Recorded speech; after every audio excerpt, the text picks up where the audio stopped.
Қайырлы күн достар, бүгінгі видеомызда оразаның адам ағзасына 10 түрлі пайдасына тоқталатын боламыз. Достар, видеоны соңына дейін көріп, каналға тіркеліп, лайк пен қоңыраушаны басуды ұмытпаңыздар. Оразаның адам ағзасына қаншалықты пайдасы бар?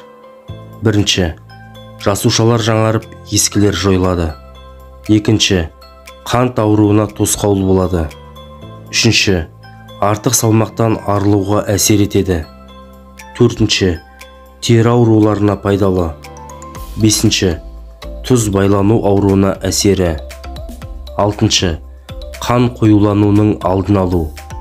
Жетінші, адам ағзасын улы заттардан тазартады. Сегізінші, ас қорыту жүйесі демалады. Тоғызыншы, жағымсыз тәуелділіктерден арылтады. Оныншы, қан қысымын түсіреді. Бас ауруына пайдасы бар. Жасушалар жаңарып, ескілер жойылады. Ораза адам организмдегі қажетінен артық және ескі жасушаларды жоюшы қызметін атқарады. Бұл адам ағзасындағы жасушаларды жандандырып, керек еместерін жою процесіне қажетті уақытқа дәлме-дәл келеді. Адам қарны ашқан кезде әлсіз жасушалар өздігінен жойылып, аштыққа қарсы тұру үшін адамның ішкі организмдері белсенді жұмыс істейді. Осы сәтте адам ағзаларының белсенділігі артып, өміршеңдігі күшейе түседі. Сондай-ақ ораза адам организмін тас, артық ет, май мөлшері сияқты зиянды заттардан арылтады. Қант ауруына тосқауыл болады. Ораза тұту қандағы қан түлесін барынша төмен мөлшерге түсіруге үлкен септігін тигізеді. Себебі ораза ұстаған кезде адамның ұйқы безі демалады. Ұйқы безі қантты крахмалды заттар мен майларға айналдыратын инсулин бөледі. Егер адам ұйқы безі шығаратын инсулиннен артық мөлшерде тамақ жейтін болса, онда бұл ұйқы безіне ауыр тиіп, жұмыс істеу белсенділігін төмендетеді. Осылай жалғаса берсе, ұйқы безі өз функциясын атқарудан қалады. Осы уақытта адам бойындағы қант қанға тарай бастайды. Сөйтіп адам қант ауруына шалдығады. Қазіргі әлемнің біраз жерінде қант дертіне шалдыққан адамдарды ораза тұту арқылы емдеу етек алуда. Артық салмақтан арылуға әсер етеді. Егер ораза ұстаушы ауыз ашқаннан кейін жейтін тамақ мөлшеріне шектеу қойып, дұрыс режиммен жүрсе, бойдағы артық салмақтан арылуға ораза таптырмас әдіс. Яғни адам ұзақ уақытқа қарны ашып жүріп, бірден ауыз ашқан кезде тамақ пен сусындарға тойып алмағаны жөн. Себебі бұл керісінше салмақтың көбеюіне әкеліп соғады. Алла елшісі аузын ашар кезде тек бірнеше құрмадан дәм татып, аз ғана су ішіп, ақшам намазына тұратын. Пайғамбарымыздың осы бір әдеті бәрімізге үлгі бола алады. Себебі құрманың құрамында қант бар, ал қант қан құрамына тез тарайды. Сол себепті адам аузын құрмамен ашатын болса, бірден тоқшылықты сезінеді. Сонымен қатар, құрма адам ағзасына қалыпты жұмыс істеу үшін қажетті энергиямен қамтамасыз етеді. Көп адамдар күні бойы тамақтан тыйылып, ауыз ашқаннан кейін бірден ауыр, майлы тамақтарды, көкөністерді жеп бастайды. Бұл тамақтарды асқазан қорытуы ұзақ уақыт алады. Адам асқазанға түскен тамақтан өзіне керек энергиясын алып, ол қантқа айналдыру себебінен адам тоқшылықты сезінеді. Бірақ кейбір адамдар бәрібір өзін аш сезініп, тамақтың үстіне тамақ жей береді. Сөйтіп организміне қажетті энергияны мөлшерінен асырып жібереді. Осылайша ораза ұстау өзінің қасиеттерінің бірін жоғалтып, адам артық салмақ қосып семіздікке ұшырайды. Әрине, Алла шариғатының бізге қалағаны бұл емес. Тері ауруларына пайдалы. Ауыз бекітудің тері ауруларымен күресуде пайдалы әсері бар. Себебі адам ораза тұтқан кезде қандағы су мөлшері азаяды. Яғни терідегі су құрамы да кемейді деген сөз. Бұл терінің қуаттылығын арттырып, зиянды микробтар мен бактерияларға қарсы тұруға көмектеседі. Сондай-ақ қышыма ауруларының адам денесіне әрі қарай таралуын тоқтатады.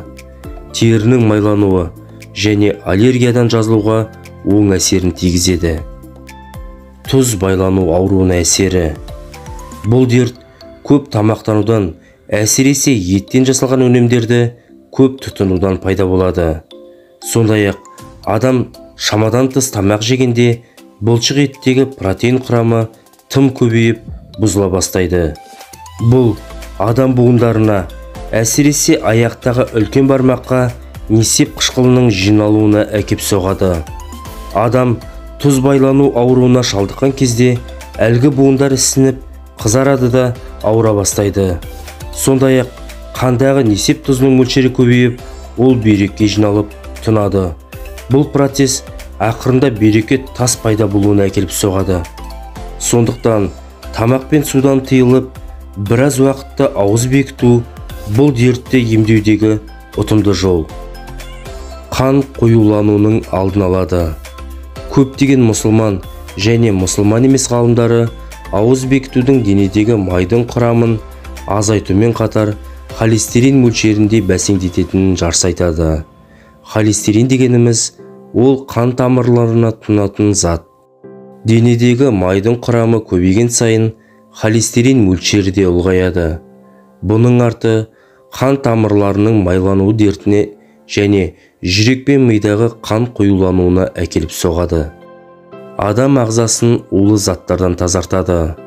Қазіргі кезде тағам өнімдерін ұзақ мерзімге сақтау үшін құрамына химиялық қоспалар қосатынын баршамыз білеміз.